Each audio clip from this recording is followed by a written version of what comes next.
My name's Nick Meyer, Breakaway Tackle. I'm also a member of CAC, which is Citizens for Access and Conservation in Corpus Christi.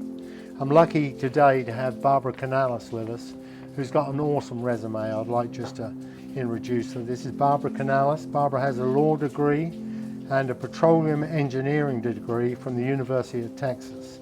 She was a member of the Corpus Christi Port Commission Board and a Nueces County judge. Welcome. Thank you. Okay, I've got a question for you. The first question I'd like to ask: the Padre National Seashore has implemented changes to the sea turtle program, and the public have been kept in the dark regarding the changes that can affect the program and beach access. Employees have had to sign non-disclosure agreements, and Donna was left out of the planned and now implemented changes to the program. Has the city and users a right to be involved? Absolutely. Let me set the stage. As former Nueces County judge, even though Padre Island National Seashore is not inside Nueces County, it is adjacent to our border. And as you know, citizens come from all over the world to enjoy this beautiful national seashore. And so we have every right, not just as locals, but as citizens of Texas and America and the greater planet, to get involved when endangered species are involved. And that is what's so important about Padre Island National Seashore, is that it's home to some of our most beautiful creatures, right, including the Kemp's Ridley sea turtle. Correct. Now, apparently I saw a plan prior to anything happening. I did see a report, I believe it was done by two people come from Florida, and they were the ones to instigate what should be and what shouldn't be, with a suggestion that they leave turtles on the beach during nesting season. Now that will directly affect access, of course, and I believe the survival rate. I do too, and although I'm not a marine expert, what I can tell you is that we believe in the marine expert that we have here. A world-class, world-renowned leader, Dr. Donna Shaver, and right, successful track record is what she has produced for not just the Kemp Ridleys, but of course we've always highlighted Kemp Ridleys because of the uniqueness of their nesting season here on Padre Island National Seashore. And Nick, I'm a lifelong Texan.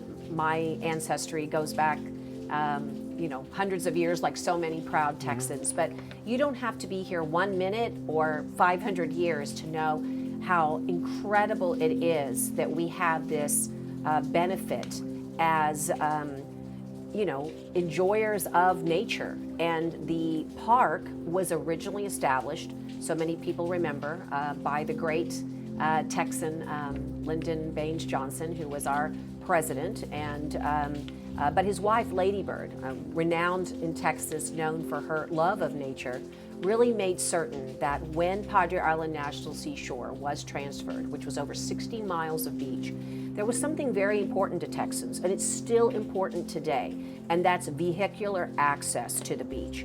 And that, coupled with the incredible sea turtle recovery program that has dominated, the world insofar as this really makes a difference on our recovery rate.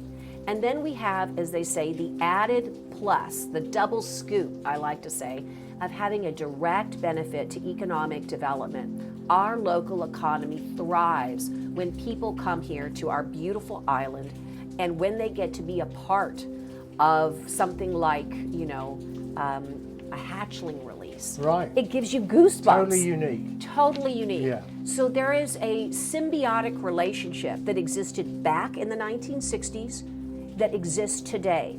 And it's so important that there was a 2010 review by NEPA. And this particular national review that's done really was meant to study the beach access and its effects. And this wasn't that long ago. Well, it was Donna that actually came up with yes, the cure, which was reduce the speed limit to 15 right, during nesting season. And To be honest, I think us going down the beach as individuals in a bit, we find a lot of turtles. I report them all the time. I did a course Yes. with Donna. She explained to me how everything works. So I can see the benefit of us being on the beach. We're great scouts, aren't we? Yes, we are. And this seasonal mitigation strikes the balance. And what is that balance? The balance is our right to use and enjoyment that was promised to us in the original conveyance, while protecting and being great stewards and great scouts for our beloved sea turtles. And we've been able to strike that balance in a way that the report verified and that our own data indicates. So we didn't just get a study that says we're doing it the right way. We use the study to live that data. Right. And now it's what we're asking the National Park Service to honor. Correct. We're asking them to please honor what you already know. Let the data drive the decision. And what is that decision? To not reduce the sea turtle program. It's working. It has an amazing success record. It boosts our local economy, and it strikes the balance between the love of access, right, which was promised to us, as well as protection. That is a win-win, and that's what we're advocating for. There's an amazing group. I want to make sure I get the acronym right, but you'll correct me, but we call it STACY internally, but it's the Sea Turtle Advocacy, Conservation, and Education Group. This is the advocacy group. It's the local grassroots. And that's how all good things happen, right? It happens because people get involved. And we think that with this involvement, we can bring, quite frankly, we can bring a highlight to what's happening here. It would be a tragedy, truly, of catastrophic proportions for the species, for Texas, for the Gulf of Mexico, if the numbers started to change. Right. We want to keep this program exactly the way it was. In fact, we should be talking about bolstering it, not cutting it. I was looking at how Donna has grown the program after the last 40 years. What concerns me is the secrecy that the National Park Service have not involved us, if you like. They've all had to sign non-disclosure agreements. Donna wasn't even involved in the ascertaining the value of the program. There was 2 people from Florida came, total different scenario. They've never seen 61 miles of beach. Everyone's got a hotel on it. Right. It's a total different game. Apples and oranges. Yes. And not to listen to what Donna had to say, I'm very suspicious of what's being planned. So you mentioned earlier that I've been a public official. And so here's what I can say about that. I understand as a lawyer, there's always going to be some need, right, to protect certain information. Right. But what I cannot understand and I cannot support is that this is a federal agency with a federal national park. When you have that combo, there is no privacy. There's no secrecy allowed.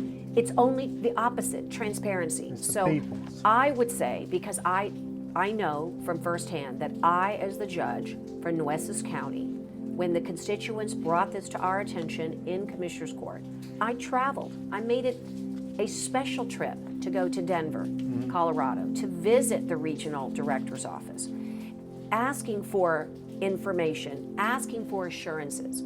I can tell you, unfortunately, we did not, even though I had a successful trip in being there, I never felt that Nueces County got the assurances in writing to memorialize that this program was indeed treasured as they say it is. Right. If it is, then it's very simple. It's called intellectual honesty and integrity. You've got to show them that you mean what you say. And the way you do that is by reinforcing the program through its budget, and you verbalize it as well. And you meet with people who are on your team, because we're on their team. Yes. We're on the team Yes, of the absolutely Kemps right. Ridley. Do you know, prior to this situation, every one of the head rangers or whatever, if there was any changes taking place, they would call us. We would go in, we'd have talks with them about what the plan was, very open.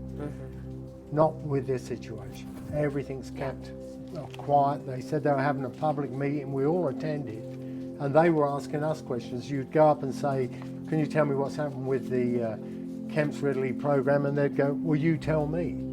I mean, it was just the most ridiculous thing, but it allowed them to put a dot over an I. And even though I wasn't there, I can tell you that one of the adages I've always subscribed to is to change everything, change your attitude. I can say in the life of public service, which is both honorable and I always pay a lot of respect to people who make those sacrifices to earn less, to give more, because it's part of their creed. But there is a lot expected, right? To whom much is given, much is expected. And they had been given a national treasure to which they are only the guardians of, that belongs to the people. And we, the people, need to make certain that we get the people's answers. And I think that they would do, my suggestion is, even though I was way down the totem pole, you know, in terms of being a local public servant, although all politics are local, I think that my advice is be open, be honest, and be transparent. And if the people tell you that you're not, you might want to consider listening. Do you think there's anything as a city we can do? I mean, I really believe that because it's so important to the city, I was looking at some of the figures in this report, and it's a lot of money. A lot of money. A lot of money is generated. 400 jobs, I believe it was. I believe it went into the millions when they have the turtle releases, how it bring the people in. And it was an education for children and everything. Right. Letting them know what's going on, getting them involved. And I believe there should be someone in the city who is absolutely connected to that park. And if the park are going to do something, they should be made aware of it. I cannot see how they can go on with all this secrecy, pretending nothing's happening, and we can clearly see it. So that's a very good point. And I will say that having liaisons is very important. I want to just anecdotally share with you a story that really touches my heart, and I almost hate to think about this horrible moment. But after Winter Storm Uri, I was summoned to coastal parks here adjacent to Padre Island, National Seashore, where the Nueces County offices are. And we had to bury 6,200 turtles. The protocols had to be discovered because nobody had ever been challenged with something like that before. It was the most horrific sight to see that many creatures of the sea, succumb to something that is happening all too often, which are extreme weather events. Part of the most important, I would say, benefit to the program that Dr. Donna Shaver instituted was that she was ahead of her time, wasn't she? She monitored the green. She did. She monitored, and we know now, because of rising sea level and because of extreme weather events, we're going to see more situations where sea turtles, including kemps, are going to be threatened, whether it's by predators and whether the eggs are threatened by predatory creatures, or whether it's environmental or man. We know that the program that exists today is important to continue the longevity of the species. Right. I think that is something that needs to be remembered, that it wasn't that long ago in 2021 that we saw what happens on one day. Oh, yeah. So how do you mitigate that? Exactly by having this robust program. This is why the program must be supported, not just by our city, Nick, but by our entire nation. And I'm grateful to the Sierra Club for making getting the word out nationally. And I'm certain you'll tell your audience, but I know there is a way you can get online and be participatory on this petition that we have to make certain that the National Park Service is not just listening, but that they will take action, positive action, to restore the faith that we should have in the Park Service, to make certain this program is kept robust. Okay. Do you, I was looking, we were talking about the economic impact, and I just briefly want to touch on that. Tourism is a significant driver to our economy, and it's apparently 27 million in cities and communities in the coastal bend will be affected by that program being closed or taken down, being changed even. So it boosts the economy by $31 million a year.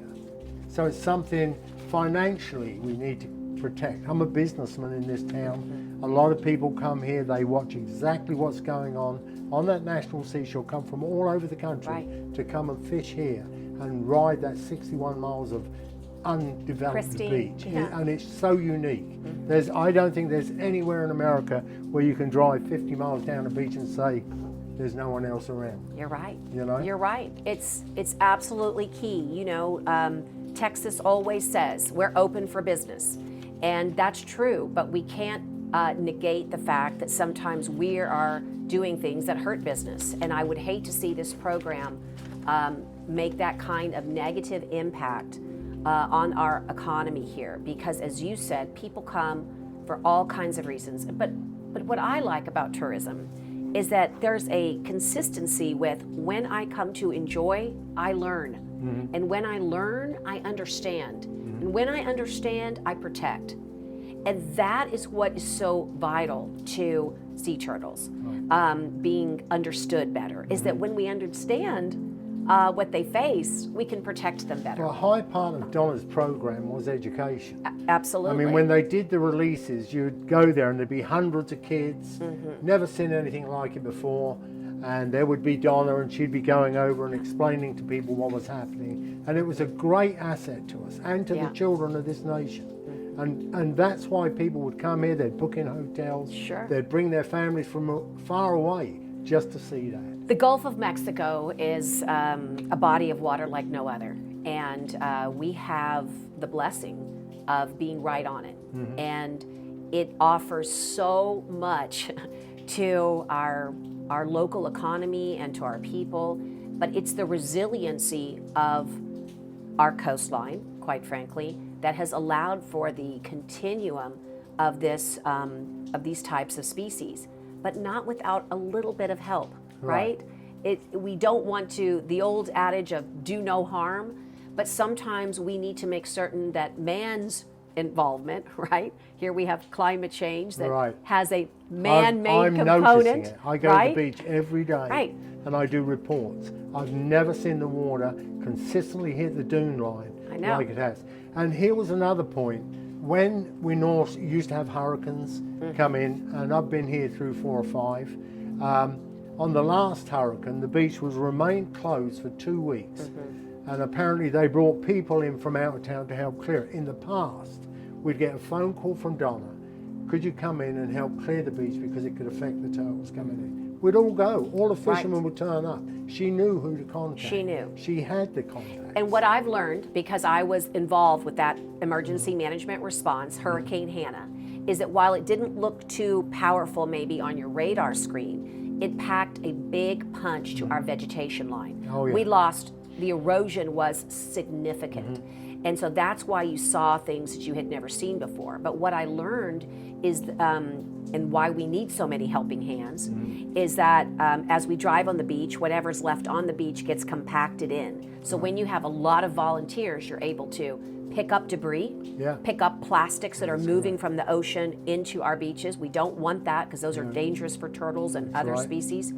And you've got to have, you know, a little army of volunteer corps. We were their army. And you were their army. That's right, but we're feeling like we're being removed from the front line, if you like. So we're all concerned. And you have a right to be, because I think that when you see change that's not positive, you should say stop. Is there a way that we can go back to where we were, which was showcasing to the entire Gulf of Mexico how you can take a species and make its recovery rate soar? Right. Barbara, do you feel that there's anything that the City Council, the representatives, or the people can do to actually return the program to what it was? I mean, what can we do? What do you feel could be a way forward? I think it's a great question. I always feel like we can do something. I always believe that the glass is half full, even when things have been, you know, done, and we both agreed, in a way that is, you know, less than transparent. I think that everybody should get involved. I think business associations, I'd like to see them get involved, because we've already made the impact, to the case has already been made to them. Right. So you've got on Padre Island Business Association, a great organization. I think City Council should get involved. You have at-large members that cover the entire city. And people might say to you, Nick, well, why would you want to get the city involved if Padre Island National Seashore isn't in the city limits? Yes. And I want to answer that for you. The geography of our Texas coast is such that even though it's situated in Clayburgh County, we cannot access it easily, right? Unless you come all the way around from Clayburgh into Nueces County. This is why Nueces County, to this day, takes care of so much of Clayburgh County property that's adjacent to Padre Island National Seashore. Right. And we do that by, obviously, agreement, but we are the ones that will respond with emergency services, okay? Whether it's emergency services of a medical nature or of a fire. When we work together, good things happen. Right. So I think that we have a responsibility and this should be a priority for everybody. And here's what I want to say. If the National Park Service feels like we do, wonderful, great. But we need you to bolster that in writing or in some overt action that lets us know that we're all in the same team. I used to say, we're all in this together during the pandemic. And it wasn't just cliche, it was real. And what I'd like to see is the National Park Service, the state of Texas, the General Land Office, everybody that worries about beach access and striking that balance to get interested and involved. And there's ways they can do it. First, you get educated. Second, come and experience. There's what we've got going on out here. A lot of people, Nick, in our backyard have never been. No. I was looking at the usage figures, and I mean, I can only tell from people watching my website, a high percentage of the users are Houston, Austin, and San Antonio. Yes. The people who, very many, here. it's there, it's a gift. One of the other things I want to mention when you said that is, as you know, there is a fee to go into the National Park Service. But do you remember what would happen on Turtle Days when there was hatchlings? Free. It was free. And they've started charging. It was free, and now they're charging. I'm very much against that because I believe that there should be days, maybe not all the time. We obviously need to make sure that there's a return on investment for our tax dollars, right? We want to make sure that that continues to be upgraded and maintenance and good quality staff, etc. So I'm okay, but on certain days, I totally agree. You want to encourage. Yes. Yeah. And that's what the free days meant to me, to my daughter, to our family. I think that should be restored. Again, that's sort of a side note, but I thought since you brought that up. Yeah, that's wonderful. Well, Barbara, I'd like to thank you for voicing what you have. Thank you. And finding you're so supportive of the program. Thank you. And if anything the fishermen can do, if you can contact me. Absolutely. To keep on and working on the program, just please let me know. Wonderful. Thank you. Just thank you. They are to so many indigenous people, they are sacred animals. Right.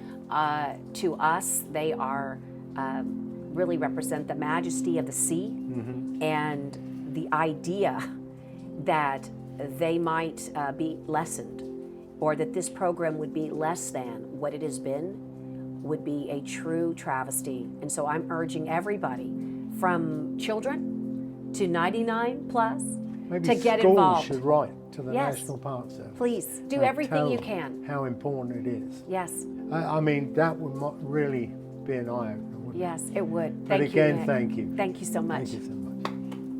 In 2013, science teacher Katie Blazer led the green team of 4th graders at Galveston's OP Elementary School on a successful quest to have the Kemp's Ridley sea turtle named the official state sea turtle of Texas.